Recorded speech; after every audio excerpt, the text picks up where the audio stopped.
The Criterion Palace smelled like ghosts, old popcorn, and burnt dreams. When I first set foot in the Criterion Palace, I didn't know what to expect. The Craigslist ad had been vague but enticing. Archivist needed for historic film collection, $25 per hour. Must be comfortable working alone. It wasn't the pay or the prestige that drew me, it was the need to start over. My name is Owen Grady, and I wasn't just running toward a job, I was running away from my past. The Criterion Palace stood in the heart of Cleveland like a crumbling monument to better days. Its grand facade was cracked and faded, with vines creeping over the once illustrious marquee. Only a few letters remained, spelling Crit__Owen. It looked like the kind of place that had stories, and maybe ghosts. That suited me just fine. When I arrived, the manager, Mr. Lutz, was already waiting. He was a wiry man with darting eyes that never seemed to meet mine.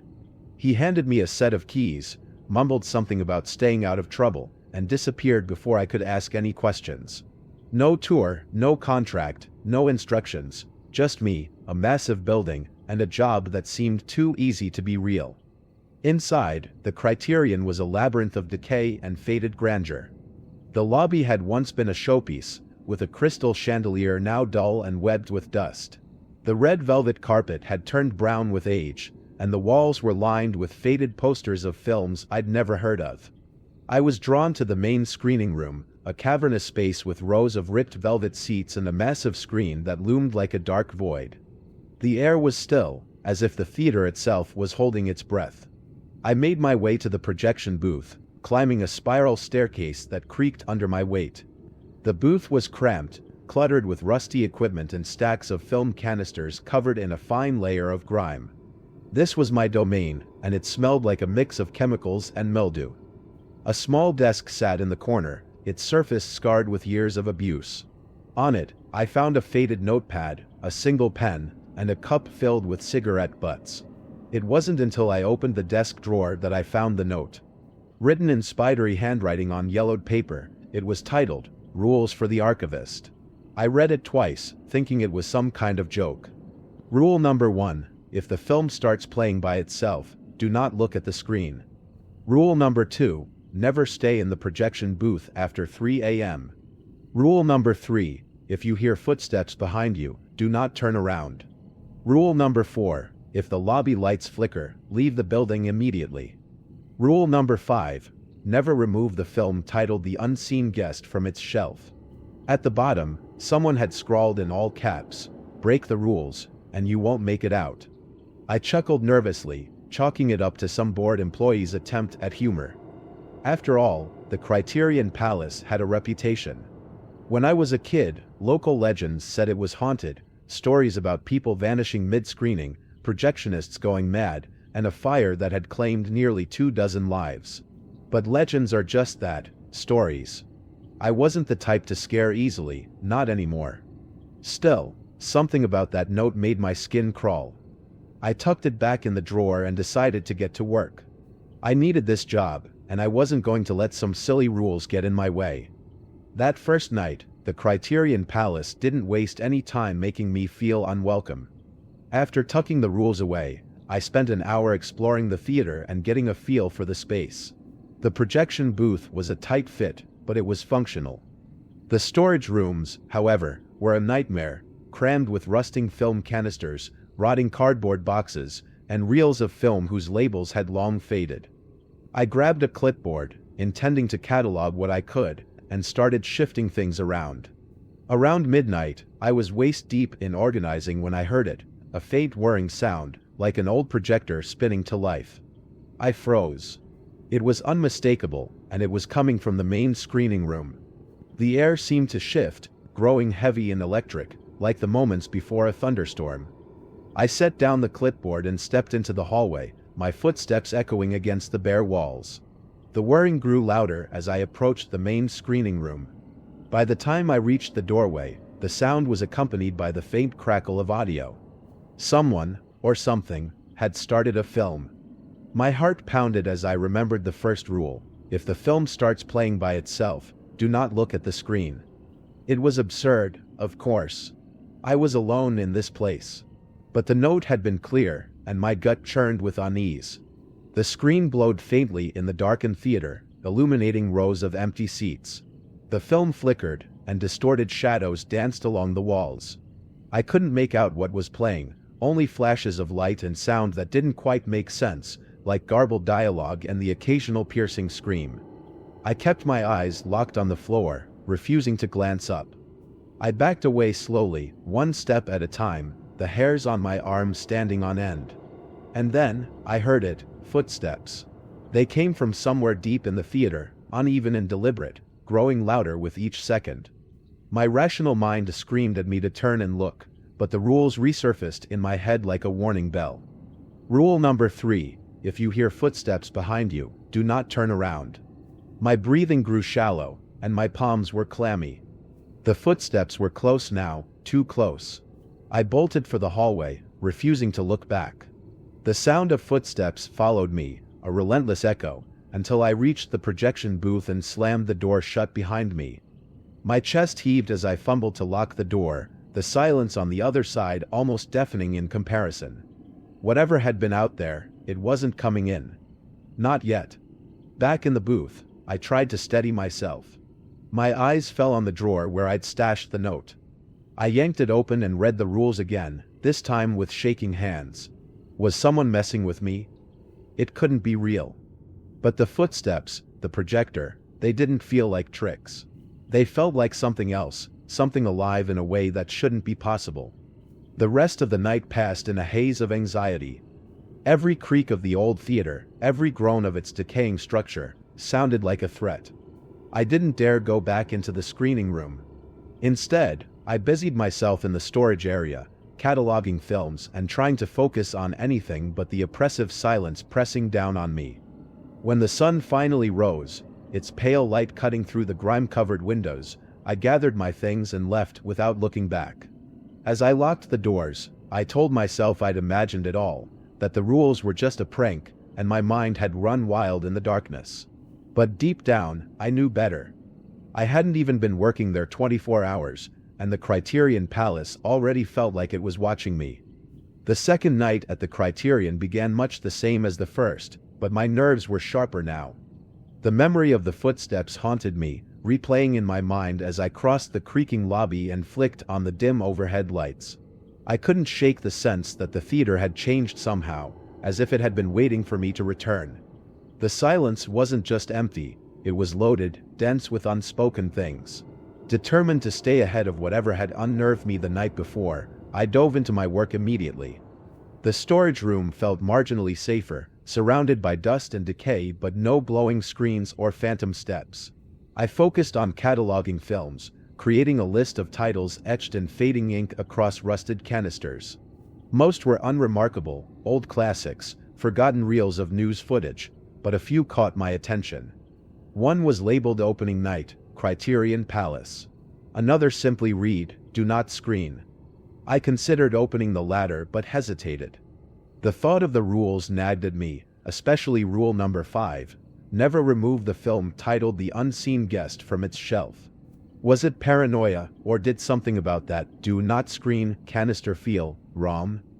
It was heavier than it should have been, and the faintest chill seemed to radiate from its metal surface. I slid it back where I'd found it, unwilling to test the boundaries of the bizarre forces at play here. Hours passed without incident, though every so often, I caught the faintest sound of whispers coming from the main screening room. I didn't investigate. The rules had already proven their weight, and I wasn't about to challenge them now. Instead, I filled the silence with muttered notes about the archive and tried not to glance at the clock. Midnight wasn't far off, and I wasn't sure how I'd face another long stretch of tension. Then, while flipping through a pile of yellowed programs, I found something remarkable, an old photograph of the Criterion Palace from its heyday. It was glossy and sepia-toned, capturing the grand opening in the 1930s. Dozens of smiling patrons stood outside beneath a marquee proclaiming "Now Showing, a Night to Remember." There, at the center of the photo, was a man I didn't recognize, dressed in a three-piece suit with a smile that didn't look entirely human. His eyes seemed to follow me no matter how I tilted the picture. The faint caption beneath the photo identified him as Orson Kell, the theater's original owner. Kel's name wasn't unfamiliar. I'd seen it in a few dusty programs and promotional material scattered around the storage room. But the way he loomed in the photograph, his head tilted just slightly too far to the side, made me uneasy. It was the way someone might look at an insect pinned under their thumb. I set the photograph aside and pulled out a bundle of old clippings stuffed into the same folder. They painted a grim picture of the Criterion's past, a string of eerie disappearances, cryptic audience reports about shadowy figures stalking the aisles, and an unconfirmed story about a projectionist who vanished during a screening of The Unseen Guest. That title came up repeatedly, always accompanied by ominous phrases like "last known location" and "nobody was found." The deeper I dug, the clearer it became that the Criterion was steeped in tragedy and secrecy. But what disturbed me most were the faint smudges of ink scrawled across the bottom of a clipping. They weren't quite words, just broken fragments of letters that almost seemed to form the phrase "look behind you." The sudden slam of a door ripped me out of my thoughts. My heart thundered as I spun around, clutching the clipping in one hand. The sound had come from the direction of the main screening room, and though I wanted nothing more than to lock myself in the projection booth, I knew I couldn't ignore it. As I edged into the theater, the faint hum of the projector reached my ears. My pulse quickened. The screen glowed softly, illuminating the tattered seats in an eerie, pale light. Something flickered on the screen, but I didn't dare raise my eyes to look. Rule number 1 was clear: no matter what, I couldn't watch. Instead, I kept my gaze locked on the floor, moving carefully toward the projection booth without turning my head. The closer I got to the booth, the louder the audio grew. It wasn't dialogue this time, it was laughter. Not hearty or joyful, but high-pitched and wavering, like the sound of someone losing their grip on reality. It echoed unnaturally in the cavernous room, multiplying as if dozens of voices were joining in. By the time I reached the safety of the projection booth and locked the door, my hands were trembling. I slumped into the chair and buried my face in my palms, willing my nerves to steady. The laughter stopped as abruptly as it had started, plunging the theater back into silence. My breathing slowed, but the dread didn't leave me. That night, as I lay on the ratty cot in the break room, I couldn't sleep. Every time I closed my eyes, I saw the flickering glow of the screen and felt the presence of those phantom voices. They were still there, somewhere in the dark, waiting for me to break the rules. The Criterion seemed darker on the fourth night. Shadows pooled in the corners of the lobby, stretching farther than they had any right to under the dim light fixtures. My unease had become a constant companion, creeping up my spine with every creak of the floorboards. The faint sound of whispers still lingered in my ears, even when the theater was silent. Sleep hadn't come easily the night before, and I was beginning to feel the strain. My job had become less about archiving films and more about survival. I tried to focus on the reels again, sorting through an endless sea of labels and rusted canisters. The room smelled of mildew and decay, the dust thick enough to choke on. It wasn't long before I stumbled upon another oddity, a film canister marked opening night, director's cut. The handwriting was familiar, the same jagged script as the rules taped in the projection booth. The idea of watching it was absurd, yet the faintest part of me wondered what it might reveal. I fought back the temptation and slid it onto a shelf. My time here had taught me to trust my instincts, even when they screamed at me to abandon reason. Whatever secrets lay within those reels weren't worth breaking the fragile rules that kept me safe. At some point during the night, I noticed the projector in the main screening room flicker to life again. The soft whir of film running through the reels reached my ears, sending a shiver down my spine. Rule number 1 loomed large in my mind: if the film starts playing by itself, do not look at the screen. I didn't need to be reminded. My gaze stayed glued to the floor as I approached the doorway, careful not to lift my eyes to the glowing light spilling out into the hallway. The dialogue was distorted, garbled words that didn't form coherent sentences. It was like listening to a language you couldn't understand but felt compelled to decipher. Occasionally, there were sharp bursts of laughter or screams, faint enough to seem like tricks of the mind. The film played on, oblivious to my discomfort. I stayed rooted near the doorway, hands clenched into fists. The urge to look at the screen was overwhelming, not out of curiosity but as though something was compelling me to do so. My neck ached from the effort of keeping my head down, and my palms grew clammy. It was a battle of wills between my resolve and the suffocating pull of the screen's glow. When the film finally stopped, the silence that followed was deafening. I released a shaky breath and backed away, retreating to the safety of the projection booth. It was the only place in the theater that felt remotely secure, though even that was tenuous at best. I locked the door behind me and tried to steady my breathing. The projector's whirring lingered in my mind, a phantom sound that refused to fade. I distracted myself with inventory work, cataloging reels in the small hours of the night. The repetition helped calm my nerves, though my attention kept drifting back to the faint, otherworldly sounds I'd heard.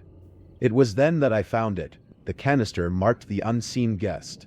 It was tucked away in the far corner of a dusty shelf, hidden beneath layers of decaying film boxes. My breath hitched as I read the title, a chill creeping over my skin. The label was written in the same jagged script, the ink smudged as though by trembling hands. I didn't dare touch it. Rule number 5 was clear: never remove the film titled The Unseen Guest from its shelf. Yet its presence unnerved me. It felt like it was watching me, waiting for me to make a mistake. I stepped back, leaving the canister exactly where I'd found it, and returned to my work. As the night dragged on, the Criterion's atmosphere grew heavier. The air felt charged, humming with an unseen tension. I began to hear faint sounds from other parts of the theater, distant murmurs, footsteps that stopped just as I turned to listen. My heart pounded as I tried to rationalize the noises, but logic seemed irrelevant here. The final hours of my shift crawled by, each minute stretching into an eternity. By the time dawn approached, I was counting the seconds until I could leave. I gathered my things and made my way toward the exit, my legs trembling beneath me. As I stepped outside, the first rays of sunlight hit my face, and I breathed a sigh of relief. The Criterion was a different beast in the daylight, still decayed, still eerie, but lacking the suffocating dread of the night. I drove home in silence, the events of the night replaying in my mind like a reel I couldn't turn off. It was only when I reached my apartment that I realized I hadn't locked the projection booth door before leaving. The thought filled me with unease, but I pushed it aside. It was done. Another night survived. The Criterion's shadows lingered with me even after I'd left for the day. As I tried to sleep, my dreams were consumed by fragmented images of the theater, the glowing screen, the jagged handwriting on the reels, and fleeting glimpses of something darker moving through the halls. When I woke, it felt as though I hadn't rested at all, the oppressive weight of the place still pressing down on my chest. Yet I knew I had to return. The theater didn't feel like it would let me go so easily. When I arrived that evening, the Criterion was quiet, but it didn't feel empty. The air inside had a charged stillness, like the moment before a thunderstorm. I went straight to the projection booth, locking the door behind me as a precaution. I told myself it was a matter of routine, but the truth was, I was beginning to feel hunted. The reels I cataloged that night were different. As I flipped through the frames with my magnifier, I noticed faint distortions in the footage, shadows in places where none should exist, brief flashes of figures in the background that hadn't been there before. At first, I thought it was a trick of the light or the degradation of old film. But the patterns were too deliberate. The shadows grew closer with each reel I examined, and though I told myself it was impossible, I began to feel as though they were staring back at me. At one point, while pulling a reel from a high shelf, I nearly dropped it when the lobby lights flickered violently. My heart stopped, rule number 4 immediately flashing in my mind: if the lobby lights flicker, leave the building immediately. I froze for a moment, paralyzed by indecision, before forcing myself to move. Grabbing my bag, I bolted for the exit, my footsteps echoing in the vast, empty space. The lights continued to flicker in a frantic rhythm, casting disorienting shadows across the walls. Just as I reached the doors, I glanced back, against my better judgment, and saw them. Shadowy figures, dozens of them, pressed against the glass walls of the lobby. Their forms were vague and distorted, but their faces were wrong. Empty, featureless voids stared at me, yet I felt their gaze all the same. I stumbled outside, gasping for air as the lights behind me dimmed and went out entirely. The theater loomed in silence once more, its darkened windows like empty eyes watching me retreat. For a long moment, I stood there, catching my breath and convincing myself it was over. Eventually, I convinced myself to return inside. The rules hadn't failed me yet. Back in the projection booth, the air felt heavier, oppressive. I locked the door behind me and sank into the chair, gripping the edge of the desk to steady myself. I was starting to question why I'd taken the job, why I'd stayed as long as I had. I'd told myself it was the pay, the promise of a fresh start, but that was starting to feel like a lie. Something about the Criterion had drawn me in from the moment I saw it. Now, it felt like I was in its grip. The rest of the night passed uneventfully, but my nerves were raw. I kept glancing at the shelf where the unseen guest sat, its presence a constant weight in the room. It hadn't moved, and yet I couldn't shake the feeling that it was watching me. The idea was absurd, yet it festered in the back of my mind, feeding my unease. By the time dawn broke, I was exhausted but relieved to leave. The air outside felt cleaner, lighter, as though I'd surfaced from a deep, suffocating pool. But as I drove home, I couldn't shake the feeling that something was still following me, lurking just out of sight. I tried to rationalize it, telling myself it was just the stress, the lack of sleep. But when I closed my eyes that morning, I saw the shadows again, their empty faces staring back at me from the darkened corners of my mind. I returned to the Criterion with a gnawing sense of inevitability. Despite every instinct urging me to quit, I felt bound to the theater by some unseen force, as if it were calling me back. The strange events were escalating, but they hadn't harmed me, yet. I told myself I was following the rules, and as long as I continued to do so, I would be safe. But safe from what? The question loomed over me like a storm cloud as I parked my car and stared at the decaying marquee. Tonight felt different. The air itself seemed heavier, the shadows darker. Inside, the theater greeted me with its usual silence, though I swore I heard faint whispers as I stepped through the doors. I ignored them, locking the entrance behind me and heading straight for the projection booth. The sight of the yellowed rules taped to the door felt oddly comforting. They were my lifeline, my guide through the madness. I read them over once more, as if to anchor myself, then stepped inside. The night began as usual, cataloging reels, jotting down notes, and keeping an ear out for any sounds beyond the hum of the projector. But as the hours passed, the feeling of being watched intensified. It wasn't just the shadows anymore, it was something more deliberate, more focused. I could feel its presence pressing against me, a silent observer just beyond the edge of my vision. Around midnight, I heard it, the distinct sound of footsteps echoing down the hallway outside the booth. My stomach dropped. Rule number 3, if you hear footsteps behind you, do not turn around.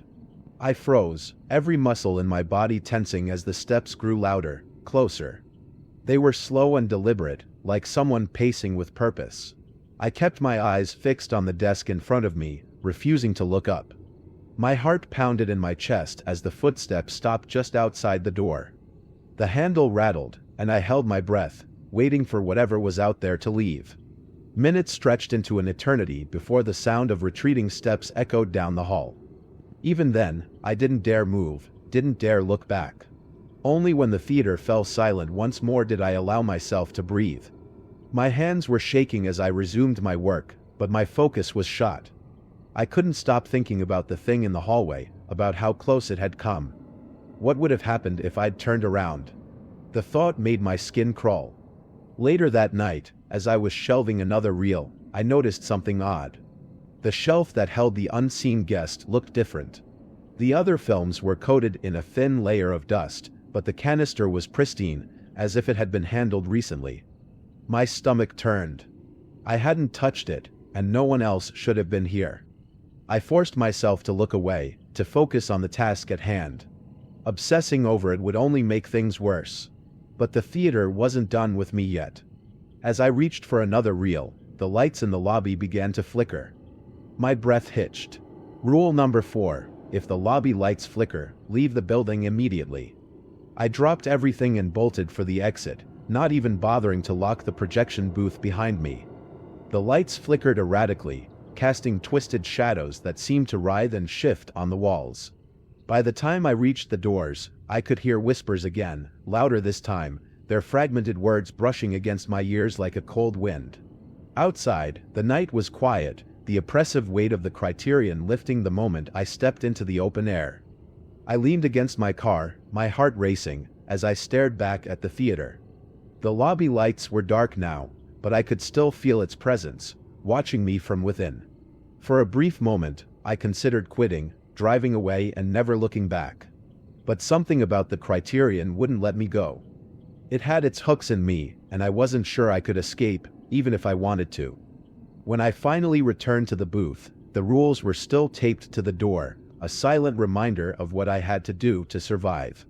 I clung to them like a lifeline, my only shield against the theater's growing malevolence. But deep down, I knew they wouldn't be enough forever. The Criterion was patient, and it was waiting for me to slip. The following evening, the Criterion seemed darker than ever. The marquee lights, which had flickered sporadically before, were now completely extinguished. The air was thick, heavy with the smell of mildew and something metallic, like old blood.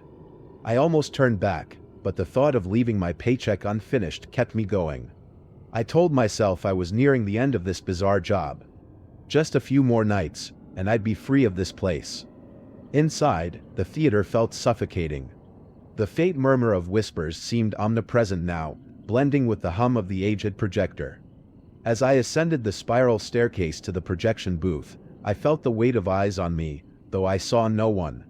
My hand trembled as I unlocked the booth and stepped inside. The yellowed rules greeted me, their neat script offering me a tenuous sense of control. I kept my focus sharp, cataloging films with mechanical precision, unwilling to dwell on the night before. But the Criterion had other plans. Barely an hour into my shift, the main screening room's projector whirred to life. The film flickered onto the screen, casting long, dancing shadows across the seats. I didn't need to check to know it was the unseen guest. The sound of muffled dialogue, distorted as if spoken underwater, drifted up to the booth. I froze, heart pounding as the words of rule number 1 echoed in my mind. If the film starts playing by itself, do not look at the screen. I clenched my fists, turning my chair away from the viewing window. But even with my back to it, I felt the pull of the screen, the weight of whatever was playing pressing against my senses. The distorted dialogue grew louder, accompanied by faint laughter that didn't belong to the film. My resolve wavered, my curiosity gnawing at me like a living thing. Then the sound shifted. The laughter stopped, replaced by something more sinister, the sound of my own voice. Owen, it whispered, repeating my name over and over, each iteration growing more desperate, more pleading. I clenched my jaw and pressed my hands over my ears, refusing to look. The whir of the projector suddenly stopped, and the room fell silent. I turned cautiously, finding the projector still. The reel had stopped spinning, its film strip slack and unmoving. I let out a shaky breath, my pulse still racing. But before I could regain my composure, the room grew colder, and I felt the faintest touch on my shoulder. I didn't turn around. I knew better now. The touch lingered, almost tender, before fading into nothingness. When I finally mustered the courage to glance back, the room was empty, but the air remained thick with an unnatural chill. I spent the rest of the shift in a heightened state of vigilance, the rules my only solace. They had kept me alive so far. I wouldn't falter now. My final night at the Criterion began with a sense of foreboding. I felt like I was walking into a trap, though I couldn't explain why. The theater seemed alive now, its creaks and groans carrying an intent I couldn't ignore. As I unlocked the door and stepped inside, the familiar whispers greeted me, louder than before. I clenched my fists, determined to finish what I'd started. The shift began uneventfully, but that only made me more nervous. The Criterion wasn't letting me go without a fight, I could feel it. Around midnight, as I organized a particularly precarious stack of film reels, I felt an overwhelming sense of dread. The room seemed to tilt, the shadows lengthening unnaturally. I turned to find the unseen guest canister sitting in the middle of the desk, though I hadn't touched it. My breath hitched. Rule number 5. Never remove the film titled The Unseen Guest from its shelf. But I hadn't touched it, hadn't even gone near it. My first instinct was to shove the canister back into its place, but I stopped myself. Something about the way it sat there, gleaming faintly in the dim light, felt like a challenge. The Criterion was testing me, waiting for me to slip. I backed away, refusing to engage, and returned to my work. The canister remained there, an ominous reminder of the rules I couldn't afford to break. But the Criterion wasn't done yet. As the night wore on, the shadows in the corners of the room seemed to deepen, their edges blurring until they looked like figures standing just out of reach. I ignored them, my focus fixed on the task at hand, but their presence was suffocating. At 2:57 a.m., the projector in the main screening room started again. My stomach dropped. I glanced at the clock, noting the time. Rule number 2, never stay in the projection booth after 3 a.m. I didn't hesitate. Grabbing my bag, I locked the booth and hurried down the spiral staircase. As I passed through the main hallway, the whispers grew louder, forming fragmented words I couldn't understand. The air felt thick, heavy, as if the theater itself were trying to hold me back. I reached the lobby just as the lights began to flicker violently. My heart raced as I pushed through the doors, the cold night air hitting me like a wave. Behind me, the Criterion loomed, its dark silhouette seeming to watch me leave. I didn't stop until I reached my car, slamming the door shut and gripping the steering wheel with white-knuckled hands. As I drove away, the whispers faded, replaced by the hum of the engine. I glanced in the rearview mirror, half expecting to see the Criterion shrinking into the distance. But instead, I saw something far worse, the faint outline of a figure sitting in the back seat, its face shrouded in shadow. I didn't dare look back.